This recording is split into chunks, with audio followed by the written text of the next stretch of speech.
Chaque jour dans le monde, des personnes prennent la décision la plus difficile de leur existence, partir de chez elles dans l'espoir de trouver une vie meilleure et plus sûre. Mais comment se déroule cette aventure vers l'inconnu et quelles difficultés les femmes immigrantes rencontrent-elles une fois arrivées à destination? Vous trouverez des éléments de réponse dans un reportage que vous proposera la rédaction de Paroles des femmes.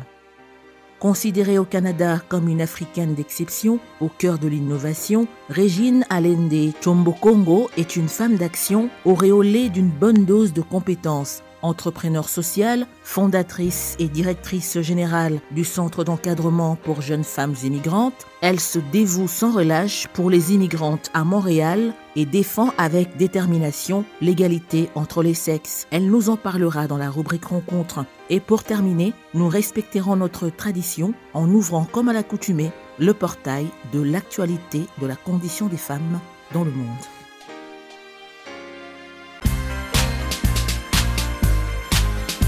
Bienvenue à toutes et à tous à ce nouveau numéro de Paroles des femmes, votre rendez-vous hebdomadaire qui met en exergue la compétence féminine et qui permet à la femme de s'exprimer librement. Nous ferons la connaissance aujourd'hui d'une femme formidable. C'est une femme riche en expérience. Son nom c'est Régine Allende Tshombokongo. C'est une Congolaise de la diaspora, chef d'entreprise, à la fois fondatrice et directrice générale du Centre d'encadrement pour jeunes femmes immigrantes. Le centre est basé à Montréal, au Canada. Notre invité nous en parlera tout à l'heure. Ce sera juste après ce reportage. Regardez. Il existe de nombreuses raisons qui poussent les habitants de 4 coins de la planète à reconstruire leur vie dans un autre pays. Certaines personnes partent chercher un emploi ou faire des études. D'autres fuient des persécutions ou des violations des droits humains, comme la torture. Des millions tentent d'échapper à des conflits armés ou à d'autres crises ou situations violentes. Leur périple, qui débute toujours avec l'espoir d'un avenir meilleur, peuvent se dérouler sous le signe du danger et de la peur. Ces personnes risquent d'être victimes de la traite et d'autres formes d'exploitation. Certaines sont placées en détention par les autorités dès leur arrivée dans un nouveau pays. Lorsqu'elles s'installent enfin et commencent une nouvelle vie, de nombreuses personnes sont confrontées quotidiennement au racisme, à la xénophobie et aux discriminations.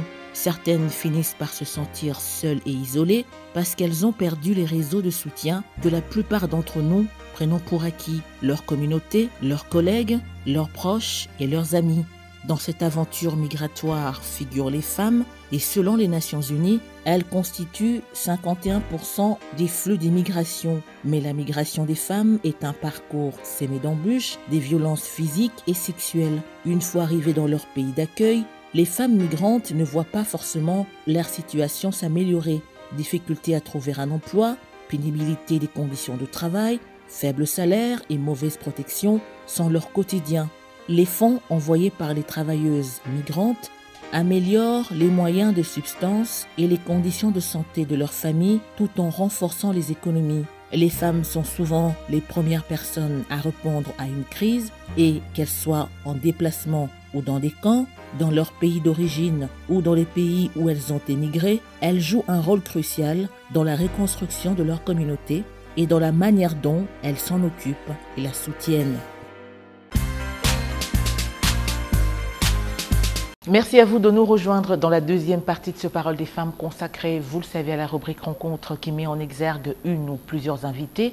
Et comme nous l'avions dit dans le sommaire de l'émission de ce jour, nous aurons le plaisir de faire la connaissance d'une femme extraordinaire au parcours richissime. Notre invitée est une Congolaise de la diaspora, on l'a dit, qui a choisi le Canada comme seconde patrie. Elle y a immigré depuis plus de 20 ans. Régine Allende Tshombokongo. Bonjour madame. Oui, bonjour Madame Toto. Bienvenue dans cette émission Paroles des femmes. Merci. Comment allez-vous? Ça va bien. C'est un plaisir de vous recevoir, c'est vrai. Ça n'arrive pas tous les jours de recevoir une Congolaise de la diaspora qui a du temps pour nous parler un peu de son expérience d'immigrante. C'est vrai, vous êtes une Congolaise de la diaspora, nous l'avions dit, et au Canada, vous êtes considérée comme étant une femme d'exception, une Africaine d'exception, ayant apporté de l'innovation grâce justement à ce centre que vous avez mis en place en 1998, le Centre d'encadrement pour jeunes femmes immigrantes, n'est-ce pas? pas? Le centre est basé à Montréal, on en reparlera. Le temps pour nous de revenir un peu sur votre parcours, votre expérience d'immigrante. On l'a dit également que vous êtes riche en expérience, certes. Le changement ou encore apporter le changement a toujours été au cœur de votre bataille, n'est-ce pas? Et d'ailleurs, vous dites être né dans une famille où les études, l'égalité du genre ou encore l'égalité sociale et pourquoi pas la lutte contre l'injustice a toujours été au cœur ou a toujours occupé la première place au sein de votre famille. Et ces valeurs ont justement donné un peu plus de force à votre leadership. Alors, quel sens donnez-vous à ces valeurs justement, madame?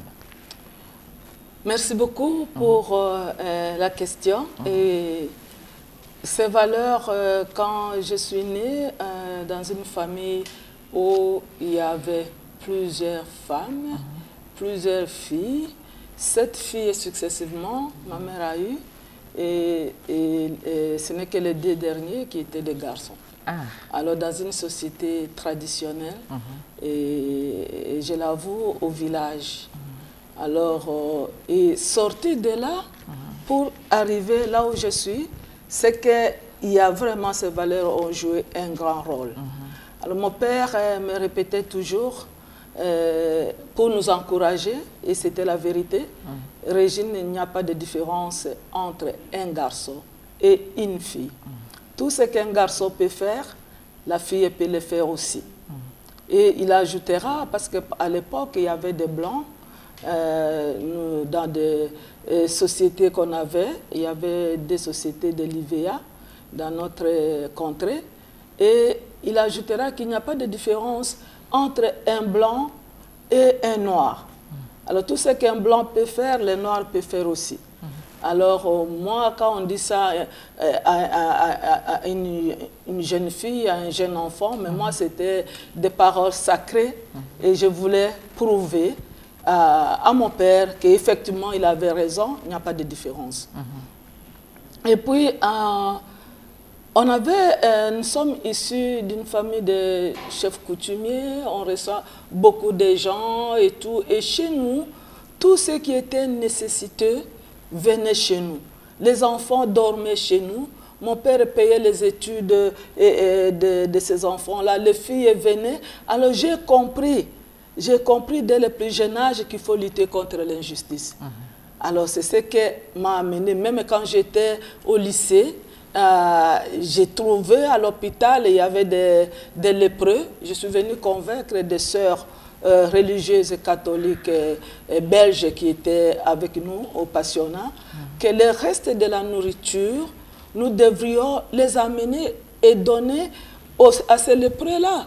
Alors, les sœurs m'ont comprise et à chaque dimanche, les filles de ma promotion, nous amenions la nourriture pour donner à ces gens-là. Alors là, je me suis dit, dès le jeune âge déjà, que je dois lutter. C'est comme inné contre l'injustice sociale, pour l'égalité entre hommes et femmes, contre la pauvreté. Alors c'est ce qui m'a amené jusqu'au Canada à lutter. Ce sont des valeurs familiales qui m'ont amené là. Et nous espérons que vous les avez également transmises à vos enfants, ces valeurs. Oui, c'est bien. À mes enfants, à tous ceux qui travaillent avec moi, à tous ceux qui fréquentent les centres, parce que nous avons ces valeurs dans les centres, on appelle le réseau, c'est-à-dire respect, égalité, solidarité, ouverture. Exactement. Alors, c'est les mêmes valeurs. Alors, c'est pour cela, c'est comme pour dire que on ne minimise pas l'éducation en famille. Oui, c'est très, très important pour un enfant. Et pour ces valeurs-là, pour avoir écouté mon père dire qu'il n'y a pas de différence entre un garçon et une fille, mais je voulais prouver aux garçons que je vaux plus que eux. En étudiant, alors, école primaire, école secondaire, à l'université, croyez-moi ou pas, j'étais toujours la première de la classe, même à l'université. Pendant 5 ans, j'ai distingué. J'ai fait 5 distinctions. Voilà. Donc, en dehors de ces valeurs, à savoir la promotion de l'égalité ainsi que la lutte contre l'injustice sociale, les études également ont fait partie, ont occupé une place importante, non seulement dans votre famille, mais également dans votre vie. D'ailleurs, vous avez une maîtrise en linguistique cognitive à l'Université de Laval, n'est-ce pas? Pourquoi avoir opté pour la linguistique?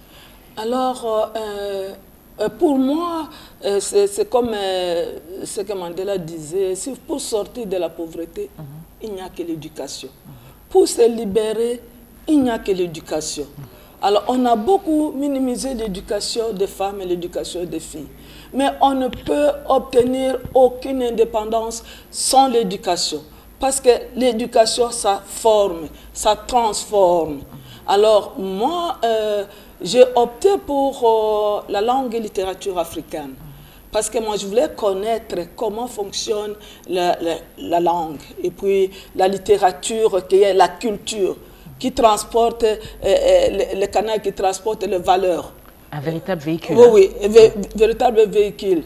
Alors, j'ai choisi ça et j'ai choisi la littérature africaine. C'est toujours dans les valeurs. Parce qu'il y a la littérature française, il y a tout, mais qu'est-ce qu'on trouve dans la linguistique africaine? Alors, c'est ce que je voulais découvrir. Parce que aussi, c'est un véhicule, la linguistique. Oui, ça véhicule les valeurs aussi en même temps. Alors, la linguistique cognitive, c'est la connaissance de tout. Pour pouvoir parler, il faut que je constate que les fleurs sont là. Oui. Alors, les fleurs sont là, il faut que j'imagine directement dans ma pensée ces fleurs-là et ensuite que je prononce fleurs. Donc, c'est la connaissance de l'univers. Alors, j'ai opté pour ça. Et ça vous a appris plein de choses. Aujourd'hui, vous recommandez également à tous ces jeunes d'opter pour la littérature, enfin, la littéraire? Mais chaque science et chaque domaine a son importance.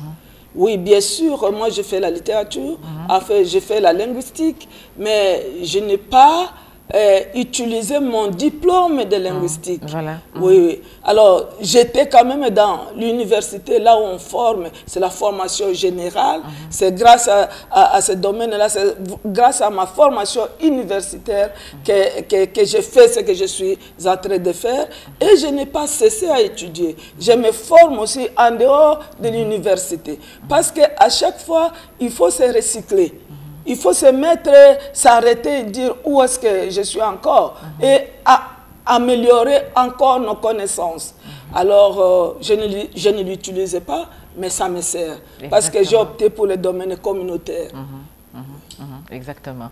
Et donc, en dehors de ce parcours universitaire, vous avez, juste après vos études, vous êtes devenue assistante. C'est normal puisque vous avez eu beaucoup de distinctions. Oui. Vous êtes distinguée, vous êtes sortie du lot. Oui. Vous êtes devenue assistante. Oui, oui, oui, oui. Je suis devenue assistante parce que j'ai distingué et c'est immédiatement qu'on soit assistante. Alors, j'ai enseigné la logique, j'ai enseigné le français, oui, le civisme aussi. Alors, il fallait que je continue, que je fasse mon doctorat. Et je suis partie en Afrique du Sud pour faire mon doctorat. Et je n'ai pas terminé le doctorat parce qu'on a eu nos papiers pour le Canada. Et je suis partie au Canada. Et je voulais faire mon doctorat au Canada. Et c'est en arrivant que je me suis butée devant un obstacle pour lequel tous les immigrants se butent. C'est la reconnaissance des diplômes et la reconnaissance des acquis. Et on a évalué mon doctorat au rabais. Et j'ai dû recommencer la maîtrise à l'Université Laval. Et je ne me suis pas découragée pour ça. Et ça m'a beaucoup aidé de recommencer la maîtrise et puis les études. Et je continue jusqu'à présent à étudier. Voilà, c'est vraiment très bien. Alors, quelles sont les circonstances qui ont permis à ce que vous puissiez quitter votre pays, la RDC, pour l'Afrique du Sud avant d'atterrir finalement au Canada? Oui, j'ai quitté mon pays parce qu'il y a eu guerre au Katanga. On était au Katanga. C'était malheureux entre les Katangais et les Kassayans. Alors, je suis partie en Afrique du Sud avec ma famille. Ouais. Oui, et arrivé en Afrique du Sud, on n'a pas pu trouver de l'emploi comme tel. Moi, je faisais mon doctorat et puis ensuite mon mari ne faisait rien et tout. Et puis on a dû chercher des papiers, comment chercher refuge au Canada et on nous a acceptés. On a eu la résidence permanente au Canada. Et nous sommes partis au Canada. Donc vous arrivez à Johannesburg en 1990 avec votre époux et vos enfants. Oui. Alors comment s'était passée l'intégration? Mais l'intégration, d'abord à notre arrivée, il y avait quelque chose de positif. Parce qu'on accueillait les Congolais à bras ouverts, sans visa. Et on était vraiment respectés. Oui, en Afrique du Sud. Alors quand vous dites que vous êtes Congolais, vous êtes respecté. Et ça s'est détérioré par après, mais au moment où on arrivait, c'était ça. Mais l'intégration était très très difficile parce que c'est un pays qui n'était pas habitué avec l'immigration, qui ne savait pas comment utiliser ces immigrants-là. Il n'y avait même pas le problème des réfugiés, c'était arrivé par après. Et ensuite, il n'y avait pas de travail pour ces immigrants-là. Alors c'était vraiment difficile, très très difficile de s'en sortir en Afrique du Sud à cette époque-là. Alors on a dû recommencer à étudier. Et puis, je dirais que c'était vraiment le parcours des bataillons, si vous voulez. Alors, l'intégration était très difficile. Et vers les années 90, c'est pratiquement la fin de l'apartheid. Vous êtes en pleine Afrique du Sud.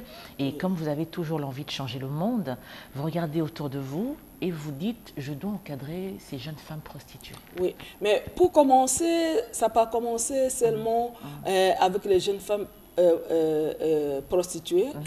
Si jamais il y avait des annales, j'étais parmi les premières personnes à amener la tenue africaine, oui, à Johannesburg. Vous voulez dire la tenue congolaise? Oui, la tenue congolaise, les pagnes, les pagnes, les robes congolaises et tout.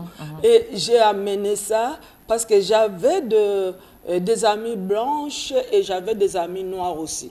Alors, et là, j'ai commencé à vendre et elles étaient toutes étonnées de voir qu'une Africaine... Nouvellement venue. Oui, nouvellement venue. Et puis, nous avons notre tenue à nous. Qui nous identifie. Qui nous identifie et qui est vraiment... C'est une belle tenue. Alors, j'ai introduit cela. Et ensuite, dans ma volonté de changer le monde, qu'est-ce qui s'est passé? J'ai passé dans un endroit, là on appelle la rue de la mort, et je vois beaucoup de jeunes femmes habillées légèrement. Alors je dis, mais qu'est-ce qu'il y a? Je pose la question. On dit non, ces jeunes femmes sont des jeunes femmes prostituées. Alors prostituées, je suis rentrée. Je suis rentrée et j'ai appelé mes deux amis. Il y a Pauline, paix à son âme, et puis Jackie qui est ici. Je me suis rencontrée avec elle ici. Alors j'ai dit, nous devons aller à la rue de la mort. J'ai quelque chose à dire à ces femmes-là. Alors nous sommes arrivés et il fallait connaître quelqu'un pour entrer parce que il y avait la sécurité.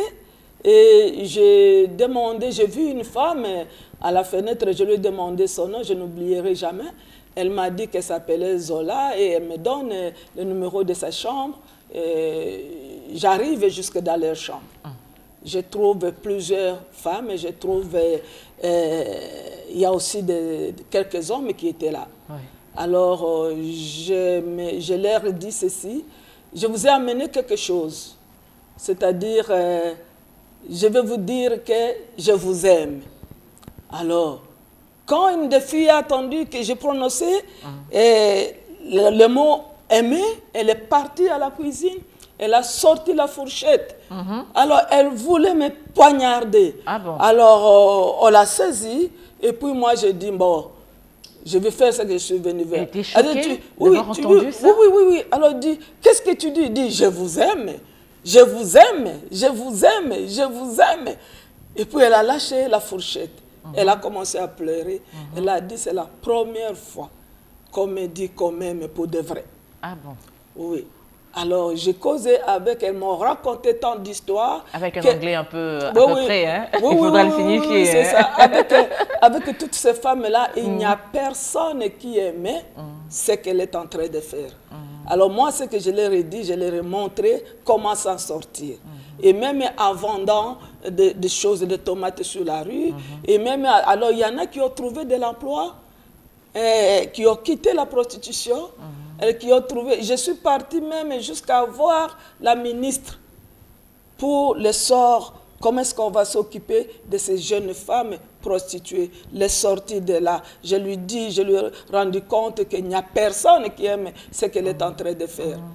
Alors, mais ça n'a pas abouti et voilà, je suis partie au Canada. Et quel genre de relation avez-vous avec ces jeunes femmes prostituées? C'est vrai que ce n'était pas facile d'avoir de se faire accepter et puis après d'avoir de la confiance, de le laisser se libérer, venir vers vous. C'est les relations de confiance. Confiance d'amour. Parce qu'à chaque fois que je descendais là-bas, alors c'était de la joie. C'était de la joie. On raconte encore les mêmes histoires. Et je conseille encore. Et on me montre même les butins. Et que ça ne valait rien, ces butins-là. Alors, vraiment, c'est relation de confiance, relation d'amour, comme j'avais beaucoup d'empathie vis-à-vis de ces femmes-là. C'est bien sûr que je suis en train de m'occuper des femmes, mais à Johannesburg aussi, c'est les gangs des rues aussi. Justement. Oui, je me suis occupée. Vous avez organisé une campagne de sensibilisation. Oui, pour les gangs des rues. Alors, c'est arrivé comment? J'étais quelque part devant Checkers, le supermarché, et j'ai senti quelque chose ici. Et l'amie qui était avec moi, j'ai vu comme si elle avait peur. Alors je regarde, il y a un couteau tout droit ici, dans mon cou. Alors si je bougeais, oui, si je bougeais, mais on allait me trancher la gorge. Alors moi je dis, dépose vite ce couteau-là. Alors non, dépose vite le couteau. Alors le garçon a déposé le couteau. Alors il est revenu pour prendre ma chaînette, mais j'ai tenu, il est parti avec un morceau, je suis restée avec... Il était seul, il n'était pas accompagné? Non, ils ne sont jamais seuls. Ils sont toujours en bande, hein? Alors ce jour-là, je me suis décidée d'aller vers eux. Alors là, je suis... Avec tous les risques possibles, avec madame? Tous les risques. Et quand je fais quelque chose... Mais s'il vous plaît, d'où vous vient cette force que vous avez? Mais c'est ça que je vais vous dire. Nancy, moi, je réalise toujours les dangers après. Ah bon? Là, vous dites, mon Dieu, j'étais vraiment très exposée. Je ne mais en ce moment-là, ma volonté de pouvoir changer les choses, la passion de pouvoir changer les choses m'aveugle vis-à-vis des dangers. Wow. Je les réalise après. Après seulement, je dis, ah bon, j'ai failli. Mais au moment de l'acte, j'agis. Rien ne vous arrête? Non, rien. Alors là, je les approche. Alors venez et tout. Alors je dis, qu'est-ce que vous faites?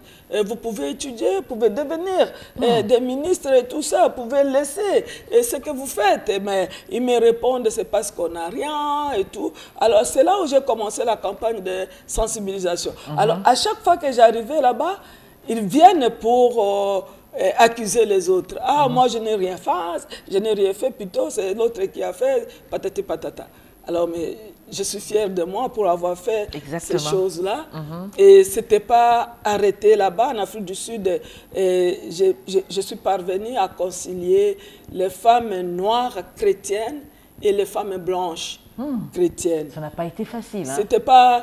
C'était venu comme ça. C'est parce que une de ces femmes s'est vue avec Maman Olangi aux États-Unis. Et Maman Olangi, c'est ma soeur. Alors Maman Olangi leur a donné ma photo. Ma photo tout simplement. Et je ne sais pas qu'est-ce qu'elles lui ont dit, mais elle ne m'a rien dit à moi. Elle a dit tout simplement, allez voir Régine. Alors, elles sont venues me voir. Experte, les cas difficiles. Elles sont venues me voir et pratiquement j'ai organisé des rencontres. Voilà. Et c'était de belles rencontres. Jusqu'à présent, j'en garde le souvenir, elles aussi. Exactement. Vous avez pratiquement, on va dire, passé 6 ans et demi en Afrique du Sud, Oui. avant d'arriver au Canada, c'est Oui, ça? oui, Ouais. oui. Et vous arrivez à Québec, ou au Québec, avec plein de projets dans la tête. Et d'ailleurs, vous dites que vous avez eu cette idée ingénieuse dans votre cuisine de mettre en place un centre d'encadrement pour jeunes femmes immigrantes. Racontez-nous. Mais avant de quitter l'Afrique du Sud, alors j'ai regardé la vie que j'ai menée en Afrique du Sud. C'est vraiment la pauvreté, comme on dit, plus. Malgré que j'avais des diplômes. Et mon mari aussi avait des diplômes. Alors on a vécu très difficilement. Alors moi j'ai dit, au fond de moi-même, pour arriver au Canada, je dois contribuer au développement du Canada. Oui, alors dans ma valise, c'était ça. Je ne veux pas vivre une vie comme en Afrique du Sud, mais je dois participer, contribuer. C'était ma décision. Alors, dès que je suis arrivée au Canada, au Québec, à Québec City précisément, et je veux voir une vision, une très grande vision, c'est-à-dire je m'occupe de jeunes femmes immigrantes, j'ai une bâtisse et puis avec 3 niveaux, j'ai une station de télévision, station de radio. Et je suis moi-même une grande directrice générale. Alors, je me suis dit, voilà, c'est ce que je vais faire. Je me suis accrochée à cette vision-là. Et ce jour-là, j'ai pris la décision que c'est tout ce que je vais faire au Canada. Et c'est pour cela, après avoir terminé ma maîtrise, j'ai transformé immédiatement ma cuisine en bureau. Alors, pour commencer, le centre d'encadrement pour jeunes femmes immigrantes. Et à partir de ma cuisine, j'ai commencé à contacter tout le monde, le gouvernement et tout ça. Vous l'aviez imaginé, après vous l'aviez matérialisé, oui, n'est-ce pas? C'est vrai, on l'a dit tout à l'heure, ce centre vous a permis de marquer de votre, on va dire, de vos empreintes dans l'histoire du Canada. Un aussi grand projet demandait un grand appui financier. Comment aviez-vous fait pour vous imposer? Oui, c'est ce que je venais de vous dire. Je n'ai pas vu l'argent. Je n'ai pas vu l'argent Oui, mais quand même, avant. madame, c'est vrai. Oui. Il y a le projet qui est là. Il y a le projet qui est là. Il faut le matérialiser. Il y a la cuisine qui est là, déjà le bureau. Oui. Alors, moi, il faut aller chercher les gens qui sont dans les besoins. Voilà.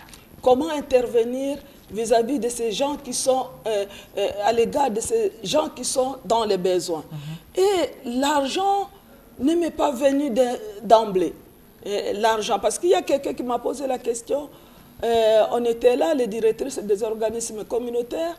Alors, on a dit, mais vous saviez que les organismes communautaires, c'est la pauvreté.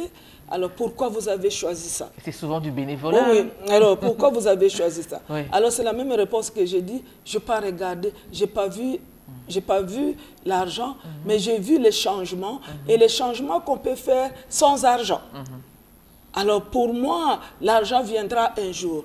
Mais il faut que les changements se fassent sans argent. Alors, un jour, je me suis rencontrée avec... j'ai rencontré plutôt un ministre qui faisait sa campagne d'élection. Et puis, il m'a abordé. Alors, moi, j'ai dit, il faut me dire que la porte de votre bureau ne me sera jamais fermée. Alors, il m'a dit cela. Et après, il est passé, il est resté, il est demeuré ministre, c'est Stéphane Dion, qui est parmi un de mes meilleurs amis. Alors, c'est à partir de lui que j'ai su, de son bureau, qu'il y a une association qui existe pour des organismes communautaires. Alors, je suis partie dans cette association-là, et là, ils ont fait l'Assemblée générale. Je n'ai jamais assisté dans une Assemblée générale, mais moi, ce qui comptait pour moi, c'est mon organisme. Je me suis présentée comme d'habitude directrice générale, une grande directrice générale qui a la cuisine comme bureau. Ah oui, alors, il y a un début à tout. Oui, et j'ai demandé un bureau. J'ai demandé un bureau et ces gens-là me donneront un bureau, un petit bureau. C'est-à-dire j'ai quitté ma cuisine pour aller dans ce bureau-là. Dans un vrai bureau. Dans un vrai bureau. Et un vrai bureau avec une table, une chaise. Il n'y a pas d'autre, pas d'ordinateur. Pas d'imprimante, rien. Pas d'imprimante, rien du tout. Et puis les autres, mes voisins, avaient tout ça. Mais moi, là, ma vision me rendait forte. Quand je le regardais, j'ai dit, mais mon organisme sera plus grand que eux. Alors, je ne sais pas. Les gens me trouvaient comme si j'étais folle. Alors, je n'ai jamais eu honte. Vous aviez la foi. Oui, je n'ai jamais, oui, justement. Je n'ai jamais eu honte de quoi, parce que je sais, ce n'est que le commencement. Je vais aller. Et pourquoi avoir choisi uniquement d'encadrer les jeunes femmes immigrantes? Pourquoi pas les immigrants en général? Bon, il faut toujours faire la différence.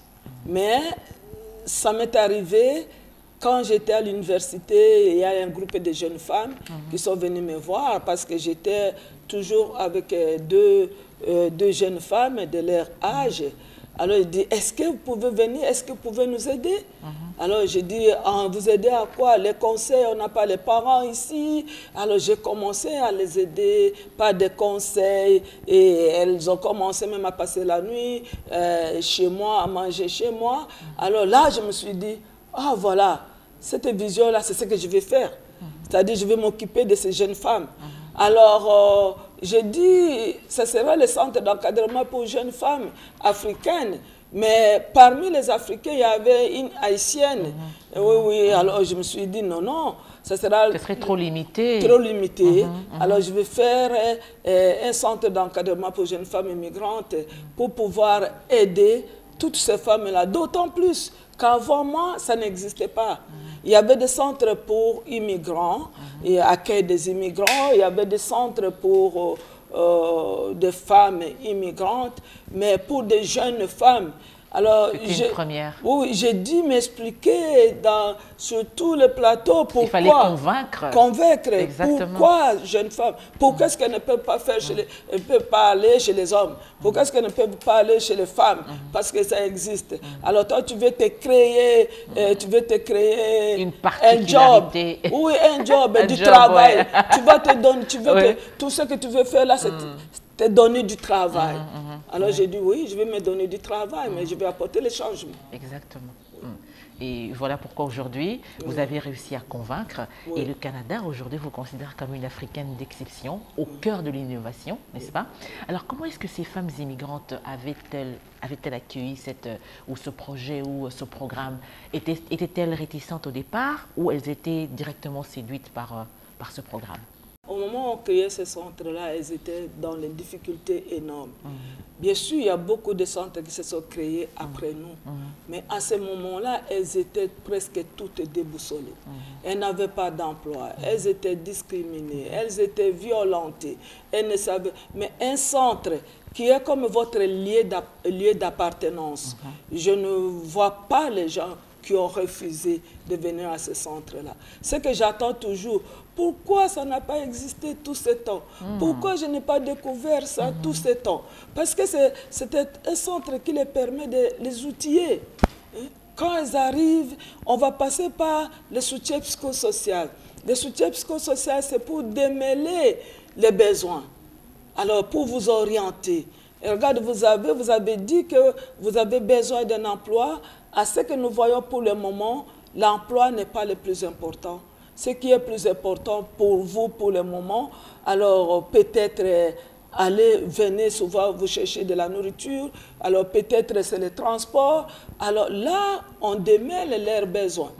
Alors, pas quand on démêle leurs besoins, en tenant compte de leurs besoins d'orientation, on va aller, non, vous avez besoin d'une formation. Parce qu'ici, on ne reconnaît pas les diplômes. Il y a le manque de reconnaissance des diplômes.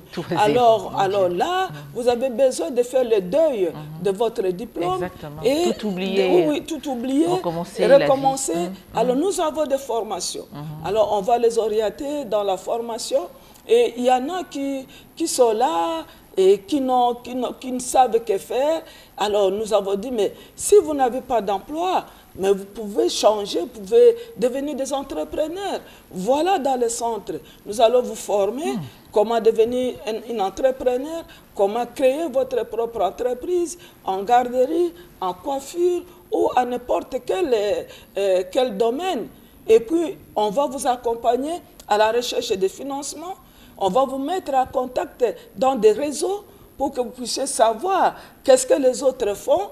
Alors, et tout ça, et puis ajouter pour le moment avec l'innovation, mais vous ne pouvez rien faire sans maîtriser les outils informatiques, l'ordinateur. Et nous avons des salles bien équipées avec des ordis pour qu'elles puissent venir.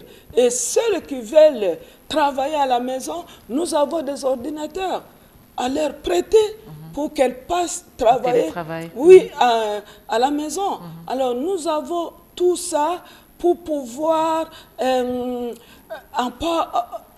je ne sais pas, pouvoir renforcer les capacités de ces femmes-là et pour qu'elles puissent vraiment s'intégrer dans la société d'accueil. Certes, le centre existe depuis 1998. Ça a commencé à Québec et puis finalement pour atterrir à Montréal jusqu'à aujourd'hui. Combien de femmes, jeunes femmes immigrantes avez-vous déjà encadrées? Et à l'heure actuelle, à combien sont-elles? Moi, ce que je peux dire, chaque année, nous accompagnons de 2000 à 4000 jeunes femmes. Chaque année. Alors, si vous partez sur notre site web, il y a nos rapports d'activité. Alors, vous pouvez trouver cela dans les rapports d'activité. Et à chaque jour, les gens qui viennent normalement pour les services, c'est une centaine de jeunes femmes qui viennent, et familles qui viennent pour nos services. Mais pour le dépannage alimentaire, c'est 800 personnes par semaine qui viennent pour le dépannage alimentaire. Oui. Et à travers ce centre, justement, vous accompagnez toutes ces jeunes femmes immigrantes, notamment de Montréal, à reconnaître et à valoriser leurs talents. C'est un travail de longue haleine. Par où commencez-vous exactement lorsqu'une jeune migrante se présente dans votre centre? Oui, lorsque une jeune immigrante, il y a deux façons. Il y a des jeunes qui se présentent dans le centre. Il y a des jeunes qui ne se présentent pas. Alors, jeunes femmes qui sont déçues, et la discrimination, les paperasses, tout ça, pour ces femmes-là, le Canada, ça ne vaut rien. On est venu passer notre temps. Alors, nous avons un service qu'on appelle Outreach. C'est aller dans l'air de mer, dans leur milieu de vie. Du porte-à-porte, comme on dit. Oui, dans leur milieu de vie, pour les trouver et pour leur dire, hé, regarde, venez au centre. Oui, c'est ça. Alors, pour les gens, celles qui se présentent ou bien celles que nous partons chercher, voilà comment se passe le processus d'intégration. La première chose, nous avons le dépannage alimentaire. Si vous n'avez pas à manger, vous pouvez venir chaque mardi pour prendre de la nourriture. Ensuite, ce que j'ai parlé tantôt, vous allez passer directement à nos services de soutien psychosocial. Dans les temps, il y a la plupart de ces femmes-là qui viennent et qui venaient des pays de guerre, qui étaient traumatisées et tout. Alors, quand on passe dans ces services de soutien psychosocial, on va regarder et le mental et le social de la femme. Alors, pour pouvoir l'orienter, il y en a qu'on puisse orienter vers d'autres services de soutien ou vers les hôpitaux ou tout ça. Et il y en a tout simplement la façon de converser avec la femme, converser avec elle, elle est déjà guérie. Alors, nous avons des ateliers de sensibilisation. Sensibilisation à comment vivre au Canada, les lois au Canada, égalité, les valeurs canadiennes. Il y a ces ateliers-là. Et il y a des ateliers, on arrive maintenant à celles qui sont prêtes pour embarquer pour l'emploi. Nous avons des ateliers de sensibilisation, de pré-employabilité et de comment faire l'entrevue, comment répondre à une entrevue, comment faire la lettre d'emploi pour ceux-là qui veulent se chercher de l'emploi. Et on les accompagne pour se chercher de l'emploi. Et nous avons un autre créneau où celles-là qui sont prêtes pour bâtir leur propre entreprise. Alors nous avons ce que nous appelons le campus d'entrepreneuriat féminin. Là, il y a 3 branches. Il y a la formation en entrepreneuriat, il y a l'entrepreneuriat de femmes immigrantes et il y a le centre d'innovation pour femmes afro-entrepreneurs, uniquement pour les femmes africaines. Alors, nous accompagnons ces gens-là. Je n'ai pas oublié le volet politique aussi, gouvernance politique. Nous les sensibilisons pour pouvoir aussi aller en politique.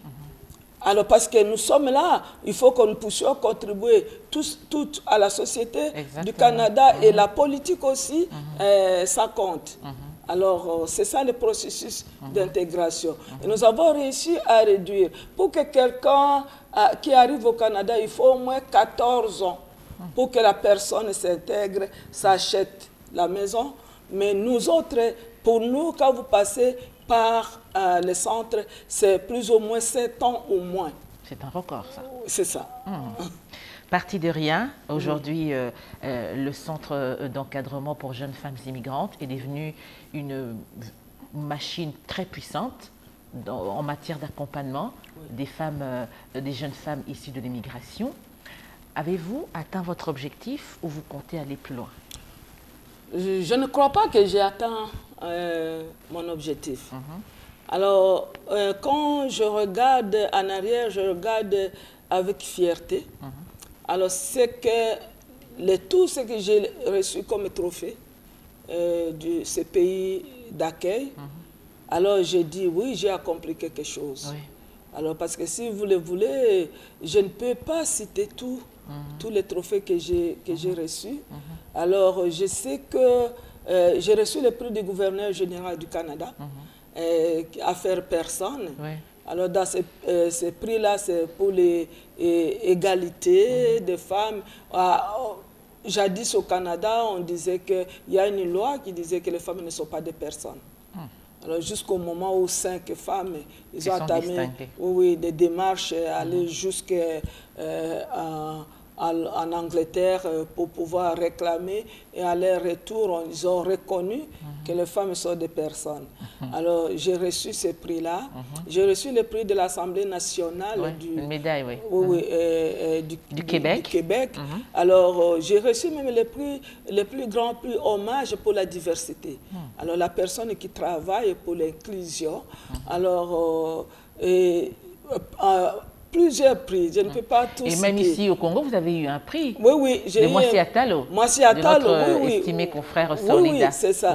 Alors, j'ai reçu aussi la médaille de diamant de jubilé de la reine Elisabeth II. C'est un vrai diamant? Oui. Alors, ça m'a été envoyé, je ne suis pas la seule. Oui, bien sûr. Ça nous a été envoyé de l'Angleterre par la reine. Alors, quand je regarde tout ce que je reçois, vous arrivez dans mon bureau, il y a tous ces trophées. Remplis de médailles, remplis de prix, remplis de trophées. Oui. Alors, j'ai dit, je suis en train de faire quelque chose. Mais je ne suis pas encore arrivée. C'est pour cela qu'à chaque année, on organise une retraite. Ce qu'on appelle là-bas communément lac à l'épaule. Alors, pour pouvoir nous mesurer, qu'est-ce que nous avons fait? Où est-ce que nous allons? Alors, on dit toujours, nous allons jusqu'au sommet. Alors, le sommet, c'est encore loin. Peut-être que moi, je n'atteindrai pas le sommet, mais les filles que j'encadre, il faut que l'une d'elles atteigne ce sommet-là. Alors, parce que le Canada, c'est un pays où on regorge beaucoup de potentialités. Alors, si vous êtes déterminé comme moi, vous avez la passion, vous êtes persévérante, alors vous allez goûter le miel, on dit le pays où coule le lait et le miel. Mais il faut travailler. Et beaucoup de sacrifices aussi. Beaucoup de sacrifices. Madame Régine, permettez-moi cette indiscrétion. Vous êtes entourée des jeunes femmes dynamiques pour qui vous êtes un véritable modèle au sein du centre, n'est-ce pas? Et d'ailleurs, ce qui me plaît, c'est que chaque année ou à chaque anniversaire, vous mettez en valeur une de vos collaboratrices, n'est-ce pas, en célébrant son anniversaire. C'est une première, n'est-ce pas? Et c'est rare. Oui, mais pour pouvoir arriver là où je suis arrivée, je ne suis pas arrivée seule. Il y a des femmes qui travaillent dans l'ombre. Et ces femmes-là sont mes collègues. Je ne veux même pas les appeler mes employés. Ce sont mes collègues à moi. Mais pour que ces femmes-là puissent faire dans un organisme communautaire 7 ans, 5 ans, c'est qu'il y a quelque chose. J'ai transformé ce centre-là comme un lieu d'appartenance où chaque personne se sent à l'aise de travailler. Et c'est grâce à nos valeurs dont je viens de parler. Oui. Respect passe avant tout. Respect, égalité, ouverture, solidarité. Alors, la façon de les valoriser, c'est dans des petits gestes comme ça. Des petites attentions comme ça. Oui, donner, fêter les anniversaires, ça c'est reconnaître mensuellement ou par trimestre les capacités de celle qui a fait quelque chose. Et à tout moment, il y a des petites choses, de reconnaissance, des cadeaux et tout ça. Ça leur donne envie de continuer à travailler et à me pousser de l'avant parce que on me pousse tout simplement. Mais je suis là, mais il y en a qui travaillent derrière moi. Bien sûr. Mais il faut les traiter bien. Bien sûr. Et c'est ce que vous faites d'ailleurs. Oui, merci. Nous l'avions dit au début de l'émission de ce jour, nous avons affaire à une femme riche en expérience, une directrice générale d'une entreprise qui a marqué tout le Canada et justement qui continue à marquer de ses pas. Madame, c'est vrai, vous restez ambitieuse, perspicace, mais que faites-vous en dehors du centre? Avez-vous d'autres engagements? Oui, en dehors du centre, je fais beaucoup de bénévolat. Ah. Beaucoup de bénévolat. Alors, pour vous dire, il y a je suis dans le mouvement de femmes. Oui. Je siège dans le CA de beaucoup d'organismes. Alors maintenant, je siège dans le CA de Caisse populaire des jardins, qui est une sorte de banque. Alors, j'étais présidente du conseil d'établissement. Et puis, il y a le centre interculturel du Québec. Alors, beaucoup d'organismes, je donne mon temps bénévolement. Et en donnant bénévolement mon temps, c'est là où je découvre les gens et les gens me découvrent aussi. Alors, je ne chôme pas et je travaille 7 jours sur 7. J'ai des conférences à donner. On m'appelle pour des conférences ou soit que je parte assister à des conférences, soit que moi-même j'assiste, je présente la conférence. Je représente le Canada à l'ONU des femmes à chaque mois de mars. Donc il y a des réunions qui se font aussi et ce n'est pas facile. Des conseils d'administration là, c'est comment fonctionne, comment vous devez faire fonctionner un organisme ou une institution qui n'est pas la mienne. Mais là, il y a des exigences aussi. Exactement. Donc, je quitte la maison à 5h, 6h du matin et je rentre à 23h. Et fatigué. Fatigué. Et le lendemain, c'est la même chose. Mon Dieu. Et c'est ça ma vie. Alors, j'aime bien mon adjointe qui, à chaque matin, elle me dit « Eh madame, vous n'avez pas réunion aujourd'hui, reposez-vous, reposez-vous. » Oui. Il le faut bien, il le faut bien. Elle me fait toujours rire. Il le faut bien. On va prendre une dernière question, madame. Oui. C'est vrai qu'on reproche souvent aux Congolais de la diaspora d'oublier leur pays d'origine. Alors, que comptez-vous faire pour faire profiter justement à votre pays tout ce que vous avez pu acquérir à l'étranger? Alors moi, c'est ce que je vous ai dit. J'ai beaucoup aimé votre première question, que j'ai amené mes valeurs familiales. Exactement. Et ces valeurs familiales, c'est les valeurs aussi du Congo. Oui. Et que quand j'étais au Congo, au début de la guerre qui ne se termine pas, j'étais parmi les premières personnes à parler du Congo, de cette guerre-là. Alors comme vous le savez, les médias n'en parlaient pas. Ou les gouvernements ne voulaient pas, du monde entier. Alors, moi, je suis membre de Club des orateurs du Canada, c'est-à-dire on peut m'appeler à n'importe quel moment pour donner conférences et j'ai commencé à sensibiliser le monde pour ce qui se passe au Congo. J'ai parlé de la richesse congolaise, de comment on pille les Congos, comment les Congolais souffrent, surtout les Congolaises qui sont victimes, victimes de viols qui est devenu, comme on dit, l'arme de guerre. Alors, ça montre que je suis attachée au Congo. Oui. Alors, je suis arrivée, j'ai décidé de changer la société canadienne et j'ai trouvé des portes ouvertes qui m'ont permis, m'ont aidé à contribuer au changement de la société canadienne. Je ne sais pas si au Congo, si je reviens, si je vais trouver des portes ouvertes comme j'ai trouvé au Canada. Mais soit, nous sommes arrivés maintenant au moment de transfert de connaissances, au moment de transfert de savoir. Nous avons accumulé tant de savoir, tant de connaissances au Canada et nous devons les exporter ailleurs. Et je vais commencer par mon pays, les transferts de connaissances. Alors c'est pour cela que je suis en pourparlers avec certaines organisations pour voir comment est-ce qu'on va transférer ces connaissances-là, peut-être les connaissances à petite enfance, comment est-ce qu'on peut, en entrepreneuriat, comment est-ce qu'on peut les faire venir et former des formatrices pour pouvoir qu'elles appliquent ce que nous faisons au Canada. Nous pouvons les suivre pendant au moins 3 ans et les lâcher. C'est ça que je compte faire dans le domaine d'entrepreneuriat, dans le domaine politique aussi. Alors peut-être qu'en faisant ça, on va se croiser avec le gouvernement. Alors parce que au Canada, moi je ne suis pas partie directement toquer au gouvernement. J'ai commencé dans ma cuisine et voilà, le gouvernement canadien et québécois sont devenus mes partenaires incontournables. Alors, vous avez dit que vous avez la dernière question, mais je vais ajouter à ce qui concerne ma lutte pour l'égalité des femmes. On avait choisi un créneau qui est l'entrepreneuriat des femmes. Et au mois de novembre, nous organisons le 22, le 23, le 24 novembre un forum mondial sur l'entrepreneuriat féminin, inclusif et innovant.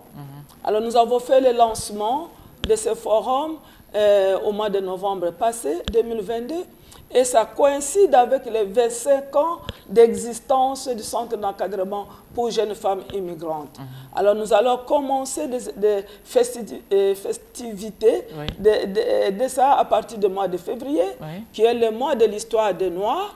Alors comme nous parlons de l'entrepreneuriat des femmes africaines, alors nous allons faire un événement. Et le mois de mars, qui est le mois de la femme, nous allons faire un événement. Et il y a aussi, à la fin du mois de mars, il y a la lutte contre le racisme. Nous allons faire un événement au mois d'août aussi. Nous allons parler de femmes digitales, à l'innovation des femmes numériques. Et finalement, nous allons clôturer par ce forum-là. Et à bientôt, la plateforme va sortir pour que les gens puissent s'inscrire et nous allons procéder aux invitations. Nous allons envoyer les invitations à tout le monde qui s'intéresse à l'entrepreneuriat des femmes à travers le monde pour qu'ils viennent assister à ce forum-là que nous allons parler des femmes et particulièrement des femmes noires.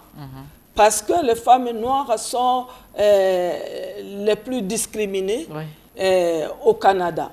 Alors, pour cette édition, ça sera les femmes noires et nous allons parler. Alors, si vous voulez venir assister, justement, vous nous contacter, on va envoyer l'invitation et pour que vous puissiez venir dans ce forum mondial, on va voir qu'est-ce qui se passe dans l'entrepreneuriat des femmes à travers le monde. Et nous aurons des leçons à apprendre et des leçons à donner. En tout cas, ça a été un plaisir pour nous, madame, d'avoir eu à parler avec vous. Nous avons appris beaucoup de choses et nous vous souhaitons bonne chance pour tous ces projets et surtout bonne continuation pour ce centre que vous avez mis en place, le centre d'encadrement pour jeunes femmes immigrantes. Merci beaucoup, Nancy. C'était un plaisir. Un plaisir. Nous allons, mesdames, messieurs, avant de mettre un terme à l'émission de ce jour, vous proposer la rubrique Clin d'œil. Regardez.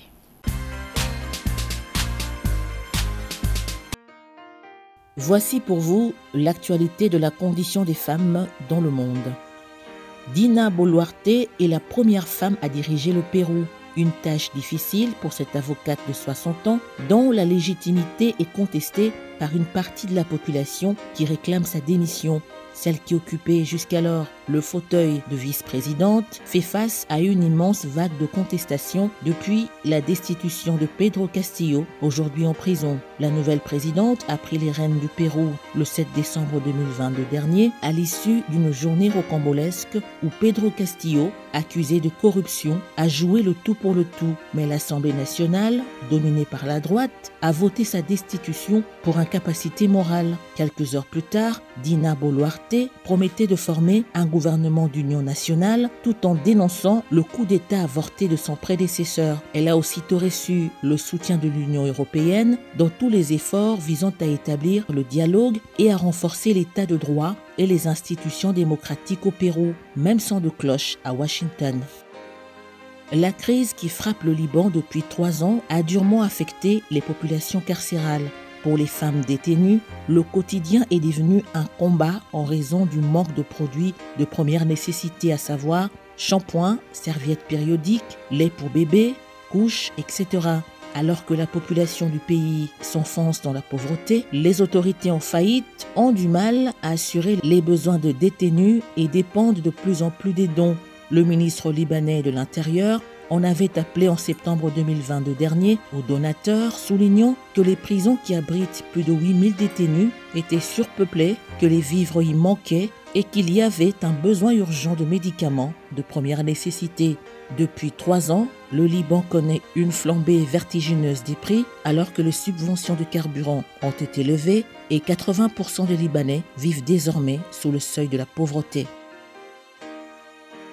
Le paradis ne pouvait plus attendre longtemps. La doyenne de l'humanité, la française Sœur Andrée, est décédée le mardi 17 janvier 2023 dernier à l'âge de 118 ans, après une vie marquée jusqu'au bout par le goût des autres et un humour ravageur. À quelques jours de ses 119 ans, elle est décédée à 2 heures du matin. Pour elle, c'est une libération, a annoncé David Tavella, le chargé de communication à l'établissement d'hébergement pour personnes âgées dépendantes Sainte-Catherine-Labouré de Toulon, sur la côte méditerranéenne où elle résidait.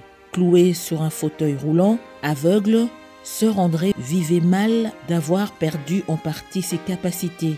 De son long passage sur Terre, elle aura inlassablement conseillé toujours d'aimer sans restriction, d'aimer sans rien attendre en retour, car quand on aime les autres, on va vers les autres, on n'a pas peur de l'inconnu. Ce sera tout pour l'actualité de la condition des femmes dans le monde.